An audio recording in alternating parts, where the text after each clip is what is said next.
Hey YouTube, and welcome back to the YouTube channel. This is Korahor, and do I have a treat for you today? In today's video, we're going to go through some crazy new tech that is Herald bombing all over again. Get on top of using this as soon as possible because this will be nerfed by 0.4. I'm positive of it. It is absolutely insane. We're using Flicker as our delivery method, and I'll just show you now, and then I'll go through a breakdown of what weapon you need, what you need to actually run this. So we're going to go into a corrupted T16 map. Right now, I haven't been able to get it to work on maps that have really high monster elemental resist. I'm just trying to find a good map that can really showcase the wideness, and I think Rust Bowl is a perfect candidate of how much you really are exploding. I'll first show just regular auto attacks. Literal regular attack charge staff will blow up the whole screen. Herald bombing again. So we just go about getting our power charges just like we would with the build normally. And then once we start freezing, the screen will start popping. Now there's a flicker tied in. Let's get some more mob density. You know what? A breach is going to be perfect to show this off. So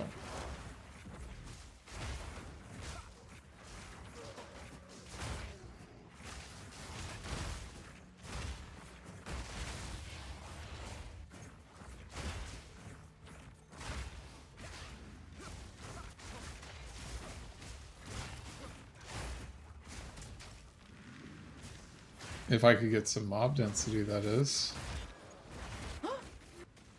See it exploding on the sides of the screen there. Exploding right there. We just exploded the whole screen now that I flickered.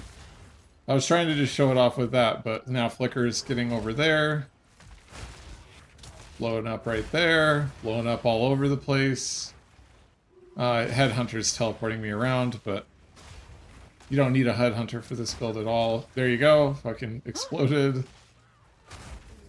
Just exploding huge, vast portions of the screen like it's 0.1 all over again. And this tech can be pretty unique to Acolyte. I'll go through all the things that you need to run it. Why I think it's best to run on Acolyte with us having a ton of extra chaos damage. Map. And there you go. I mean, Rust Bowl completed in like, what, 2 minutes? Maybe less?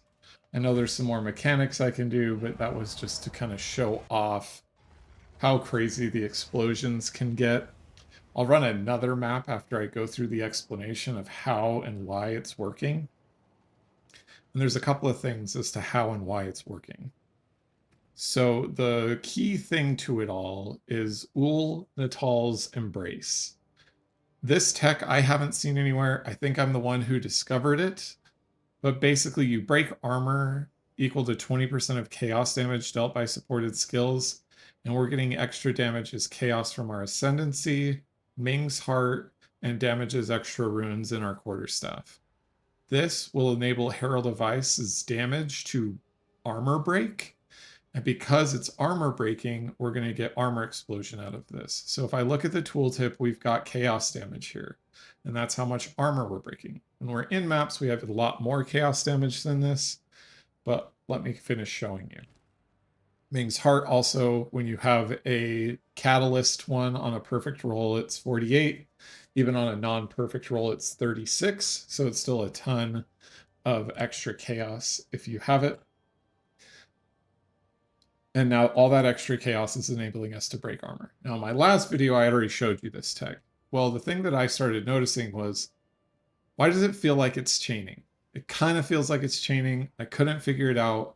I spent a lot of time figuring it out. And now, with some of the new prefixes that we have on weapons, and this weapon is actually pretty easy to craft to be able to enable your build to do this, is the gain damages extra cold damage on your weapon, and then also the gain damages extra damage of all elements on your weapon. I can do full chaos if I want to, but I just wanted to make sure I was freezing all the way to really show off this video. And all of that damage is extra cold. So we get 10% here, plus 28% from the prefix, plus 25% from Ice Bite and Charge Staff, plus 5% from Essence of the Mountain, plus another 15% as extra cold damage. This isn't super easy to get going, but once you get it going, there's nothing else that explodes entire screens like it in the entire game. So those are all of the ways that you need to do it, is huge damage as extra cold or just huge giga flat cold. And those are going to be the ways that you're going to be able to kick this off and do it. And that's really, otherwise my tree is pretty similar. It's the Quarterstaff skills. I did take Exposed to the Cosmos to penetrate some cold resistance, because this build before now is mainly chaos based. But now with this discovery, it's really defenses, crit multi, attack damage. Those are the things that we're really going for here. And this tree isn't 100% perfect, but it gives you an idea. I'll throw this up on the PoE Ninja as well so that you can see that. And then I'll go do that secondary breach in Rust Bowl, just to show off again its capabilities. I like Flicker as the delivery method, but you can choose whatever delivery method you want. It does not have to be Flicker, but Flicker is just obviously really great on Headhunter, really great on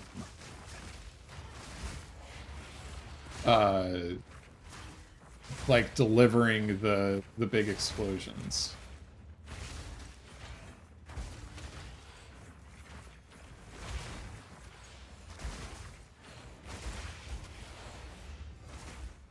Should have gone into a fresh map for this. Or not. I don't need to go into a fresh map, I just need to go to a fresh area of the breach.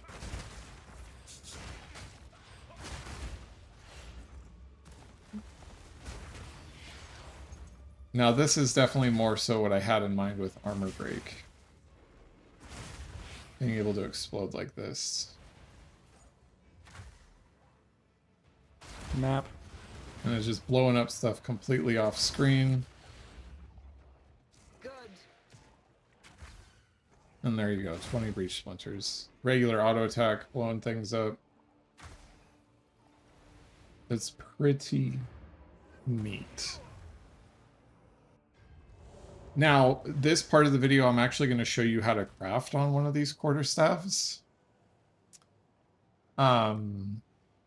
So generally what we're looking for to craft up one of these quarterstaffs is I go for whatever my desired crit chance is that I know my tree and gear can support. That's all we're looking for on a quarterstaff base, and the preferred item level is going to be 81 minimum. You can get 82, but really the main thing that we're looking for is just the it doesn't matter what rarity it is either. And then we're just kind of going through here. This is 14.85. This one has elemental damage to attacks on it already, which is decent for this. This one has crit. So I'm just kind of going through here and I can see these are all 1 exalt, right? So what we would want to do, this one's corrupted. So we'll want to take corrupted out because we'll be crafting on this. Same with sanctified. So I'll just go grab this quarterstaff. It's item level 81. It's a sinister. It's above 15 crit. Great. I'm going to take this one here.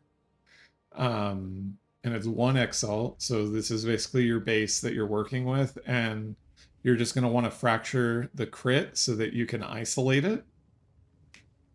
And I'll show you how I like to fracture the crit.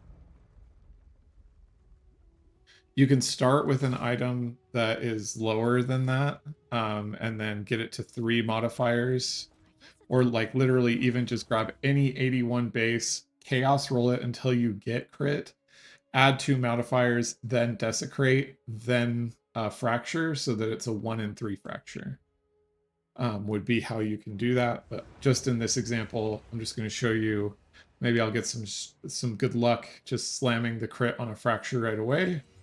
And we didn't, but we would just rinse and repeat. Now this is worthless because I don't want the a damage. But once you've fractured that, the steps that you would take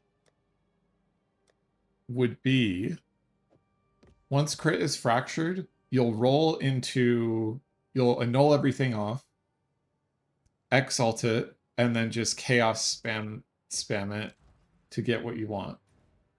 Let me see if I can find a crit chance that is fractured. Just so that I can actually give you guys an actual fractured, yes.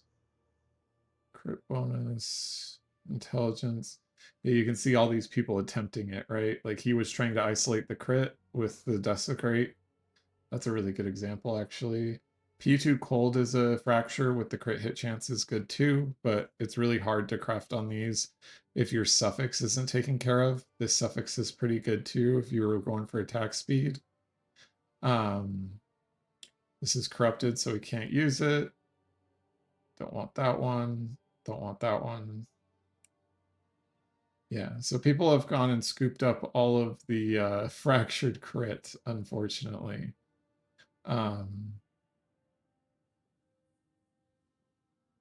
Just doing a quick peek here. Yeah, see people trying to fracture the crit to craft these up. This P2 lightning isn't too bad either, but I'll pull out all of the materials. I know this is a long segment that doesn't have a lot of content on it, but I'll pull out all the materials of how you would do it. So again, it's chaos. We'll pretend that this quarterstaff, even though it's sanctified, we'll pretend that it was attack speed that was on there. I'm going to roll this until I get critical hit chance if I had attack speed. If I already had critical hit chance in there, then I'm going to just chaos spam it when it's annulled down to 1 mod until I hit crit, or until I hit attack speed, or until I hit crit damage bonus. Those are the 3. Then from there, and let me clean up the inventory a bit.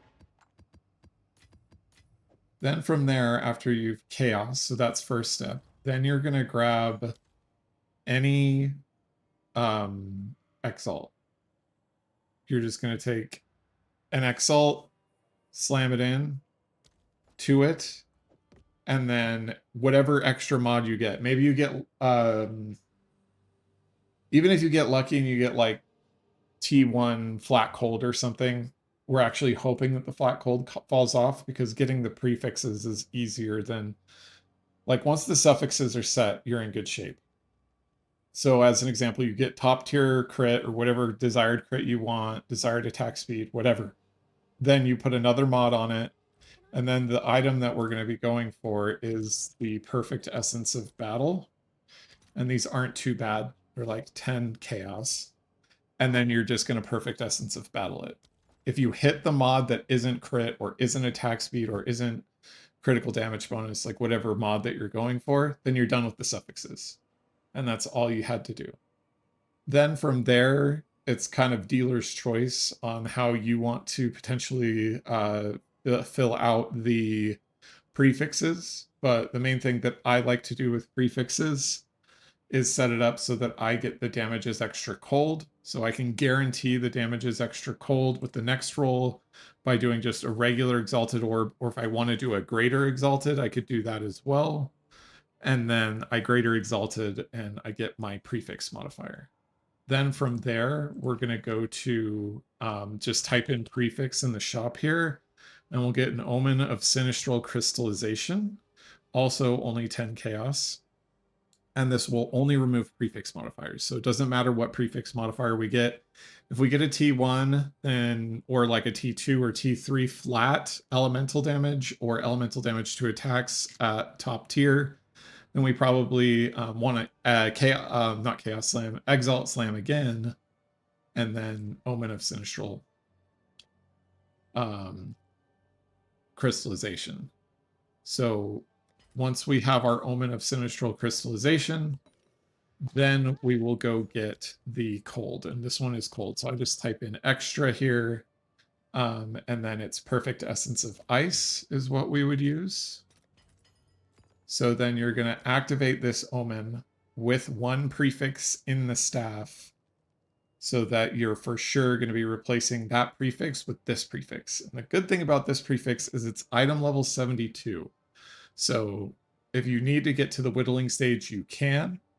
And then from here, you can either greater or perfect exalt it after you've added the extra. Perfect exalts are obviously super expensive, so I just recommend doing a greater and then praying that you get a really good mod. If you get a really good mod, then you can preserved jawbone, and preserved jawbone is desecrating a rare weapon or quiver. If there's an open slot, it'll always desecrate the open slot. And then there's also the ancient, but these are obviously pretty expensive.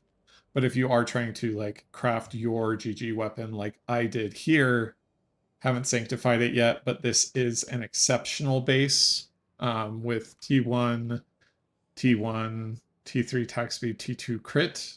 This crit took me like 20 rerolls with Ancient Jawbones and Woman's Light and all that kind of stuff. So don't try to do it on a attack skill fracture. Do it on a crit hit chance one.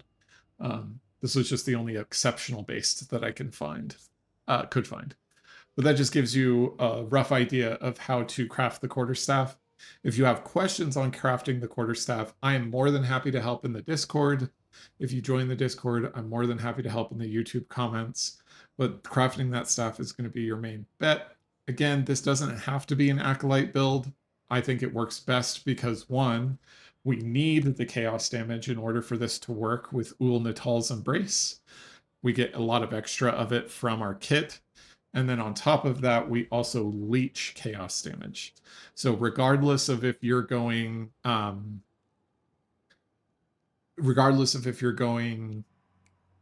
energy shield base like me, or if you're going evasion, energy shield hybrid, or full evasion, you'll want your leech to be recovered based on chaos damage because you're going to be doing so much extra of it, and not physical because we want to be doing extra cold.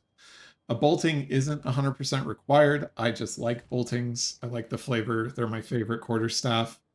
But a sinister is probably the easiest to get the crit hit chance requirements on there so that you can be crit capped for flicker. But you don't have to be crit capped for this to work either. This is just giving you a good overview. So that's Predator Missile, Atomic Bomb, Acolyte of Chayula. I hope you all enjoyed the tech and understood the walkthrough. Like, comment, subscribe, and I'll see you all in the next video.